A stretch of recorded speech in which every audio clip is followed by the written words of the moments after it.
बिस्मिल्लाहिर्रहमानिर्रहीम। अस्सलाम वालेकुम प्यारे दोस्तों, कैसे हो आप सब? उम्मीद है कि आप सब खैरियत से होंगे। मैं भी ठीक हूँ, अल्लाह पाक का करम है। आबिद हुसैन आपकी खिदमत में हाज़िर है।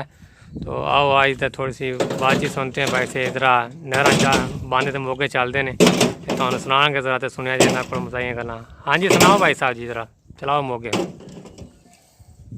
चोरी जो को 12 मरबे नाम कर दईए। हाँ 12 करो जी, 5 चोरी करो जी। 5-7 मौके कर दईए नाम। हाँ जी कर दो। रकबे ਨੂੰ ਕਰ ਦੀ ਸੀ ਵੀ ਤਹਿਸੀਲ ਪਈ ਨਹੀਂ। सही ਲਾਟਾਂ ਕਾਕੂਆਂ ਦੀ ਜ਼ਮੀਨ ਸਵਾਈ ਵਾਲੇ ਦੀ, ਮੋਗਾ ਮੀਆਂ ਵਾਲੇ ਦਾ ਪਾਣੀ ਡਾਬਾਂ ਦਾ ਕਰ ਦਈਏ। कर दो जी। ਆਟਾ ਖੁੱਡਵੜ ਸਵਾਈ ਵਾਲਾ ਡੂੰਗਾ ਮੂੰਗਾ ਨਾਈ ਵਾਲਾ ਕਰ ਦਈਏ। वाह भाई वाह। ਸੱਖਾ ਗੁੜਦੀ ਰੇ ਬੜੀ ਰੇ ਜਿਹੜੀ ਲੜੀ ਪਤਾਸੇ ਨਾਲ, वाह ਗੁੜਦੀ ਰੇ ਬੜੀ ਰੇ ਜਿਹੜੀ ਲੜੀ ਪਤਾਸੇ ਨਾਲ। ਗਾਜਰ ਦਾ ਮੈਂ ਕਿਲਾ ਬਣਾਇਆ ਮੂਲੀ ਦਾ ਦਰਵਾਜ਼ਾ, ਗਾਜਰ ਦਾ ਮੈਂ ਕਿਲਾ ਬਣਾਇਆ ਮੂਲੀ ਦਾ ਦਰਵਾਜ਼ਾ। ਤੇ ਸ਼ਕਰਕੰਡੀ ਦੀ ਤੋਹ ਬਣਾਈ ਲੜੇ ਗੋਂਗਲੂ ਰਾਜਾ। ਗੁੜਦੀ ਰੇ ਬੜੀ ਰੇ ਜਿਹੜੀ ਲੜੀ ਪਤਾਸੇ ਨਾਲ। ਪਾਲਕ ਮੇਥੀ ਦੀ ਹੋਈ ਲੜਾਈ, ਪਾਲਕ ਮੇਥੀ ਦੀ ਹੋਈ ਲੜਾਈ, ਆਲੂ ਆਣ ਛਡਾਇਆ। वाह ਪਾਲਕ ਮੇਥੀ ਦੀ ਹੋਈ ਲੜਾਈ, ਆਲੂ ਆਣ ਛਡਾਇਆ।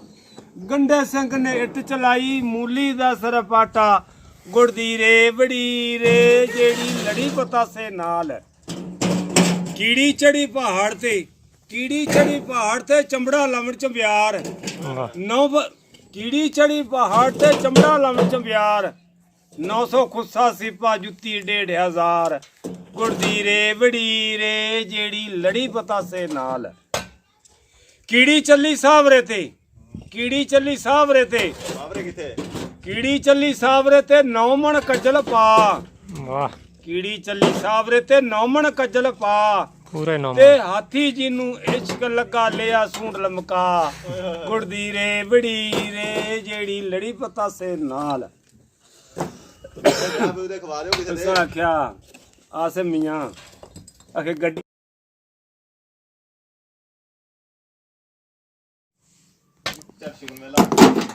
बस साढ़ा काम भी तकरीबन मुकम्मल हो ही गया। अल्लाह किता रेड़े भरी आ रहे हैं, एक कंध रह गई होर करते हैं इंशाल्लाह। वो भी आस भाई लद्दी आंदे ने ईटां दी ट्राली उधर साइड ते करनी है। ਮੇਰਾ खोली तो बन गया, तुहानू तो दिखाया सी, थोड़ा थोड़ा काम किया सीगा। ਬਾਬਿਆਂ ਦੀ ਫਕੀਰ ਐਨ ਪੁਰਾਣੇ। ਹੁਣ ਹੁੱਕਾ ਪੀਣਗੇ ਤੇ ਵੇਲੀ ਸਾਰਾ ਕੰਮ ਸ਼ਾਮ ਹੋ ਰਿਹਾ ਸੀਗਾ। ਗੱਡੀਆਂ ਦੋਵੇਂ ਲੋਡ ਹੋ ਗਈਆਂ ਨੇ, ਹੁਣ ਸਾਈਡ ਤੇ ਆਣਗੀਆਂ। ਮਿੱਟੀ ਦਾ ਥੋੜਾ ਕੰਮ ਉਹ ਕਰਦੇ ਪਏ ਆ। ਲੋ ਪਿਆਰ ਦੋਸਤੋ, ਤੁਹਾਡੇ ਬਹੁਤ ਸਾਰੇ ਨੇਕ ਦੁਆਵਾਂ ਦੇ ਨਾਲ ਮੈਂ ਇਜਾਜ਼ਤ ਚਾਹੁੰਦਾ ਵਾਂ। ਆਪਣਾ ਬਹੁਤ ਸਾਰਾ ਖਿਆਲ ਰੱਖਿਆ ਜੇ। ਆਪਣੇ ਚੈਨਲ ਦਾ ਵੀ ਮਿਲਦੇ ਆ ਇਨਸ਼ਾਅੱਲਾ ਨੈਕਸਟ ਵੀਡੀਓ 'ਚ।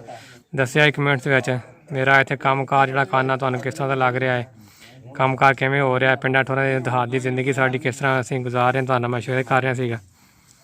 ਬਹੁਤ ਪੁਰਸਕੂਨ ਮਾਹੌਲ ਆ ਦਿਹਾਤ ਦਾ, ਅੱਛੀ ਜ਼ਿੰਦਗੀ ਆ। ਮਾਲ ਡੰਗਰ ਸੇ ਮਾਸ਼ਾਅੱਲਾ ਰੱਖਿਆ ਹੋਇਆ ਵਾ ਤੇ ਉਸ ਦੀ ਹਵੇਲੀ ਤਿਆਰ ਕੀਤੀ ਹੈ। ਇਹ ਕੰਮ ਕਰ ਰਹੇ ਹਫ਼ਤਾ ਹੀ ਹੋ ਗਿਆ ਤਕਰੀਬਨ ਲੱਗੇ ਹੋਏ ਤਾਂ ਬਸ ਤਕਰੀਬਨ ਕੰਮ ਮੁਕੰਮਲ ਹੋ ਗਿਆ। ਅੱਬੂ ਜੀ ਮਾਸ਼ਾਅੱਲਾ ਆਰਾਮ ਕਰਦੇ ਪਏ ਨੇ, 4 ਵਜੇ ਤੇ ਪਏ ਹੋਏ ਨੇ। ਸਭ ਠੀਕ ਹੈ, ਸ਼ੁਕਰ ਅੱਲਾਹ ਪਾਕ ਦਾ ਕਰਮ। ओके अल्लाह हाफिज़, फ़ी अमान अल्लाह। मिलते हैं इंशाअल्लाह नेक्स्ट वीडियो में।